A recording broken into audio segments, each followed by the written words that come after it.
PM cares fund एक बार फिर से विवादों के घेरे में है। 2024-25 की ऑडिट रिपोर्ट आने के साथ ही कांग्रेस लगातार बीजेपी पर हमलावर है। कांग्रेस का यह आरोप है कि 8,452 करोड़ रुपए इस फंड में बेकार पड़े हुए हैं, उनका कोई इस्तेमाल नहीं किया जा रहा है। इसके अलावा पीएम केयर्स फंड के ऊपर लगातार ट्रांसपेरेंसी को लेके, पारदर्शिता को लेके विवाद रहे हैं। एक तरफ सरकार की तरफ का जो पक्ष है वो ये कहता है कि ये प्राइवेट चैरिटेबल फंड है जो कि आरटीआई के दायरे में नहीं आता है, पारदर्शिता बरतने के लिए हम हर साल ऑडिट रिपोर्ट जारी करते हैं। दूसरी तरफ कांग्रेस का ये कहना है कि इसमें जनता का पैसा लगा हुआ है, इसलिए हर पैसा कहाँ खर्च हो रहा है और कहाँ से वो पैसा आ रहा है, इसका लेखा जोखा जनता को लेने का हक है। ये तमाम विवादों को समझेंगे, पीएम केयर्स फंड की शुरुआत कैसे हुई इसको समझेंगे, इतिहास में इसको लेके क्या क्या विवाद रहे उनको भी समझेंगे आज के इस वीडियो में। नमस्ते, मेरा नाम है विनय सुल्तान और आप लोग देख रहे हैं न्यूज़ पिंच। तो पीएम केयर्स फंड की कहानी शुरू हुई 28 मार्च 2020 से। 24 मार्च 2020 को लॉकडाउन लगा था और उसके 4 दिन बाद पीआईबी की एक प्रेस रिलीज आती है, प्रेस इंफॉर्मेशन ब्यूरो की, और उसमें कहा जाता है कि आप पीएम केयर्स फंड में उदारता से दान करिए, उदारता से पैसे डालिए ताकि जो ज़रूरतमंद हैं अभी कोविड के समय में उन तक मदद पहुंचाई जा सके।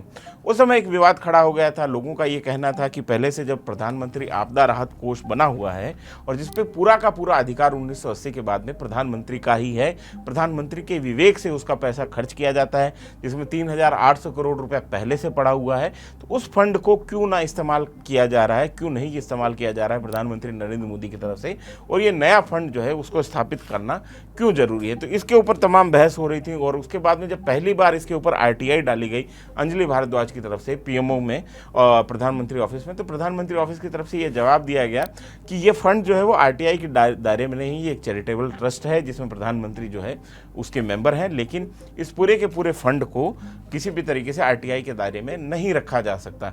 और यहाँ से ये सवाल शुरू हुआ कि पीएम केयर्स फंड जो है उसमें ट्रांसपेरेंसी की कमी है। इस बीच में ये लगातार कहा जाने लगा कि पीएम केयर्स फंड में कितना पैसा आ रहा है, कितना पैसा खर्च हो रहा है, इसके बारे में आम जनता को पता ही नहीं चल रहा है, जबकि आम जनता का ही पैसा है जो उस फंड में जा रहा है। क्योंकि 2020 की मई तक ये जो बात स्पष्ट होने लग गई थी कि पीएसयूज ने अपने जो सीएसआर का पैसा है वो बड़े पैमाने पे पीएम केयर्स फंड में डाला था। और मई जून तक जो है जाते जाते आखिरकार पीएम केयर्स फंड की पहली ऑडिट रिपोर्ट आ गई।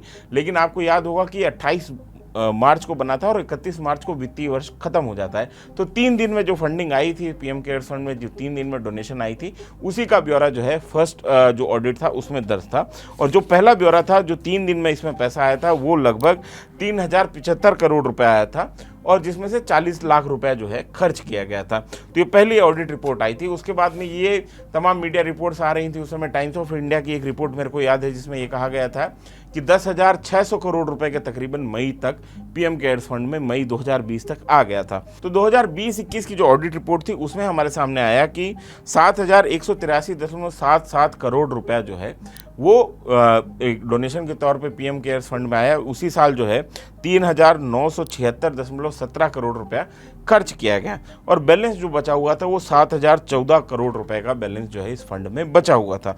इसके बाद में 2021-22 का साल जो सेकेंड वेव जो जिस समय कोविड की चल रही थी उस समय 1,896.7 करोड़ रुपया आया था और उसमें से 3,716 करोड़ रुपया खर्च किया गया था और इस समय जो बैलेंस था वो 5,415 करोड़ रुपए का पीएम केयर्स में बना हुआ था। 2022-23 में 909 करोड़ रुपए इसमें क्रेडिट हुआ, जबकि 437 करोड़ रुपया खर्च किया गया और 6,283 करोड़ रुपए का बैलेंस बना हुआ था।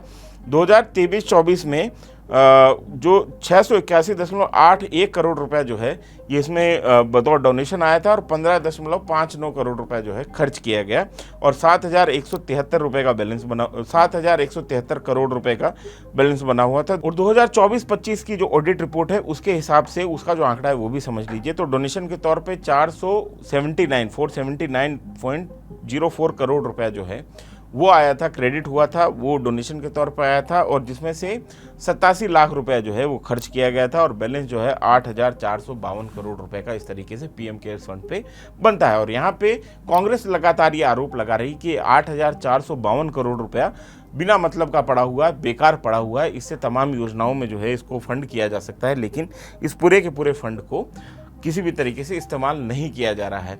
तो ये कांग्रेस की तरफ से आरोप लगाया जा रहा है कि ये पीएम केयर फंड्स जो है एक तरीके से इस पैसे को सरकार ने ब्लॉक करके रखा हुआ है, इस पैसे का सरकार इस्तेमाल नहीं कर रही है। और पीएम नरेंद्र मोदी खास तौर पे, क्योंकि इस पीएम केयर फंड के वही करता धरता है, तो सीधा हमला कांग्रेस की तरफ से उनके ऊपर लगाया जा रहा है। लेकिन आपको ये भी समझना होगा कि जो ये तमाम खर्चे हुए पीएम केयर्स फंड के ऊपर, उन खर्चों की क्या स्थिति है, तो इसको समझना बहुत जरूरी है, क्योंकि कांग्रेस की तरफ से जो आरोप लगाए जा रहे हैं उनका जवाब कहीं ना कहीं यहीं छुपा हुआ है। तो आपको मैं याद दिला दूं, 2020-21 में लगभग 4000 करोड़ रुपए पीएम केयर्स फंड से खर्च किए गए, 3976.17 करोड़ रुपए खर्च किए गए। दूसरी तरह 2021-22 में 3,716 करोड़ रुपए खर्च किए गए। तो कुल मिला के ये खर्चा अगर आप जोड़ लें तो 7-7.5 हजार करोड़ रुपया पीएम केयर फंड की तरफ से आवंटित हुआ। और ये आवंटित किस चीज़ में हुआ? बड़े दो प्रोजेक्ट थे। पहला प्रोजेक्ट था जो कि जिसको कहा गया कि भारत में बने हुए जो वेंटिलेटर्स हैं, भारत में बहुत सस्ते वेंटिलेटर जो हैं कोविड के टाइम में बन रहे, तमाम अखबारों में, तमाम मीडिया चैनल्स में आपने ये खबरें सुनी होंगी। और इन वेंटिलेटर्स का इस्तेमाल जो है कोविड के लिए राहत के तौर पर किया जा रहा है। दूसरा, जब सेकेंड वेव के समय जब बहुत बातचीत इस बात पर हुई कि ऑक्सीजन जो है वो ख़त्म हो रही है, ऑक्सीजन स्टोर करने की जगह नहीं है और ऑक्सीजन की बहुत किल्लत हो रही थी, तो पीएसए ऑक्सीजन प्लांट जो हैं वो बनाए गए कि ये जो है PSA oxygen plant 1200 oxygen plant जो हैं पूरे देश भर में लगेंगे, 1250 के तकरीबन, और ये प्लांट जो हैं पीएम केयर्स फंड के द्वारा बनाए जाएंगे। तो मोटा पैसा जो है वो वेंटिलेटर और ऑक्सीजन प्लांट के ऊपर खर्च किया गया। सबसे ज़्यादा इन्हीं मद में पैसा पीएम केयर फंड में खर्च किया गया। लेकिन असल बात क्या थी?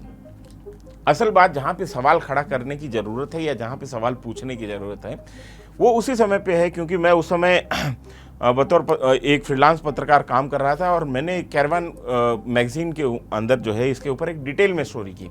और उस समय भी तमाम एक्सपर्ट जो है, मैंने उस लंबी स्टोरी में सारी चीज़ों को दर्ज भी किया है कि उस समय भी तमाम एक्सपर्ट ये कह रहे थे कि जिसको आप वेंटिलेटर बोल रहे हैं वो वेंटिलेटर है ही नहीं, वो बीपैप मशीन है जिसका सामान्य तौर पर इस्तेमाल जो है स्लीप एपनिया के जो पेशेंट हैं उनके सांस के संबंधी जो है विकार जो है, उनके सांस के संबंधी जो रोग हैं उनको ट्रीट करने के लिए किया जाता है।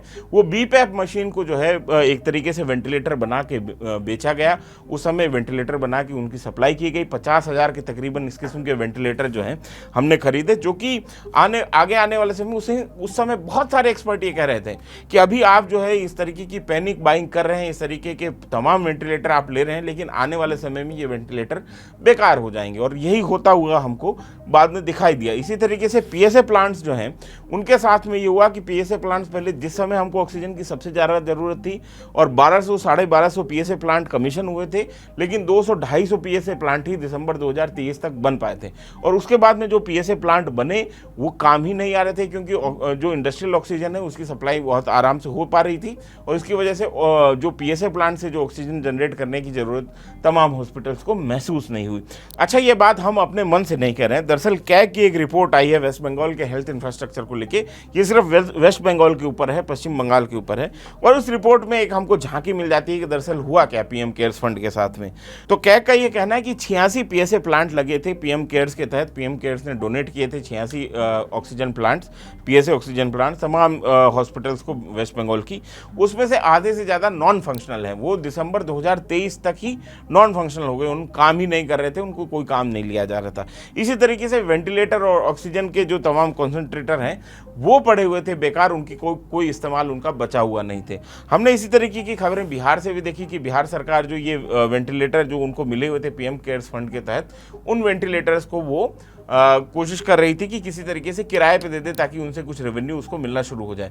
ज़्यादातर हॉस्पिटल्स में ये स्थिति है कि पीएम केयर्स के तहत जो बनी हुई बीपैप मशीन थी उनको रखने की जगह लोगों को नहीं मिल रही है, ना उनको ऑपरेट करने के लिए प्रॉपर ऑपरेटर हैं। और कई जगहों पे ये हुआ कि वो पूरी मशीनें पहुंची और जब तक मशीनें पहुंची तब तक जो है कोविड का क्राइसिस खत्म हो गया था, तो उनकी पन्नियाँ उतरी नहीं, वो वैसे ही लपेटी हुई आज भी पड़ी हुई कई मालखानों में। तो ये स्थिति हुई। तो पीएम केयर्स से जो 7,000 करोड़ रुपया जो खर्च हुआ उसका एक्चुअल में बेनिफिट क्या हुआ? असल सवाल ये पूछा जाना चाहिए, बजाय इसके कि 8,000 करोड़ रुपया जो पड़ा हुआ है ये खर्च नहीं हो रहा है। इससे ज़्यादा वैलिड सवाल ये है कि जो 7,000 करोड़ पहले खर्च किया गया और वो पैसा जो है वो आपका हमारा पैसा है, वो पीएसयू का जो सीएसआर है उसका पैसा है, प्राइवेट जो सेक्टर यूनिट के जो सीएसआर का पैसा है। 150-150 200 करोड़ रुपए जो है पीएसयू ने इसमें जमा कराए थे बतौर मतलब अपने सीएसआर कंट्रीब्यूशन के तहत। और ये तमाम सारी चीज़ें होने के बावजूद जो है वो जो पैसा खर्च हुआ उस पैसे में क्या नतीजा निकला, कहाँ आम आदमी को उसकी सुविधा मिली। 8,000 करोड़ 7,000 करोड़ का अमाउंट छोटा अमाउंट नहीं होता है। तो उसके बाद में हमको ये समझ में आएगा कि पीएम केयर्स में जो पैसा पड़ा हुआ है, इडल पड़ा हुआ है, उसको लेके सरकार की जो है क्यों खर्च नहीं कर रही, क्योंकि सरकार के जो प्रीवियस एक्सपीरियंसेस हैं, जो पहले उन्होंने जो पैसा खर्च किया है उसके भी कोई सकारात्मक नतीजे बहुत आते हुए दिखाई दिए हों, ऐसा हम नहीं कह सकते हैं। तथ्यों के आधार पर हमको ऐसा लगता है कि बहुत सकारात्मक नतीजे उसके नहीं आए, क्योंकि ज़्यादातर जो परचेज हुई वो एक तरीके से बाद में पैनिक बाइंग में बदल गई। क्योंकि ये जो बीपैप मशीन थी, जो 1.5 लाख 2 लाख 2.5 लाख वाले जो वेंटिलेटर बने थे, वो वेंटिलेटर किसी काम के नहीं, वो आईसीयू में इस्तेमाल किए नहीं जा सकते हैं। वो बुनियादी तौर पे वो मशीनें थी जो कि मैंने आपको बताया स्लीप एपनिया के या सांस के जो दूसरे विकार के जो रोगी हैं उनके लिए एक मददगार स्थिति जरूर बन सकती है, उसे एक तरीके से मददगार वो मशीन जरूर है, लेकिन वो आईसीयू में रखे जाने लायक वेंटिलेटर नहीं है। और ये उस समय भी ये जो है लगातार शक जताया जा रहा था एक्सपर्ट के द्वारा कि ये तमाम जो मशीनें बन रही हैं आगे जाके ये कबाड़ में बदल जाएंगी, ये किसी काम में नहीं आएंगी। तो वही हमको होता हुआ दिखाई दे रहा है लगातार देश में। तो ये है पीएम केयर्स को लेकर सारा विवाद कि किस तरीके से बना, क्या क्या किस तरीके से पैसा आया और वो पैसा किस तरीके से खर्च हुआ। और ये ज़्यादा महत्वपूर्ण सवाल है कि जो पैसा खर्च हुआ वो किस तरीके से खर्च हुआ और आखिर में उसका नतीजा क्या निकला, बजाय इसके कि ये सवाल पूछा जाए कि ये जो पैसा पड़ा हुआ है ये खर्च क्यों नहीं किया जा रहा है। क्योंकि पहले जो पैसा खर्च किया गया उसका भी नतीजा कोई बहुत बेहतर नतीजा आया हो ये हमको नहीं दिखाई देता है। तो इस वीडियो में हमने आपको ये समझाने की कोशिश की कि पीएम केयर्स में क्या विवाद है और ये जो तमाम राजनीतिक बहस चल रही है सिर्फ एक आंकड़े को लेकर कि 8,452 करोड़ रुपया बेकार पड़ा हुआ है, तो ये आरोप जो है इसमें कितना दम है और असल सवाल क्या है जो कि पूछा जाना चाहिए मीडिया की तरफ से भी और विपक्ष की तरफ से भी, ताकि सरकार की एक जवाबदेही इस पूरे फंड को लेकर तय हो सके। तो आपकी इस मुद्दे पे क्या राय है हमें कमेंट बॉक्स में लिख के जरूर बताएं। मेरा नाम है विनय सुल्तान, कैमरे के पीछे है फरमान। आपका ये वीडियो देखने के लिए शुक्रिया।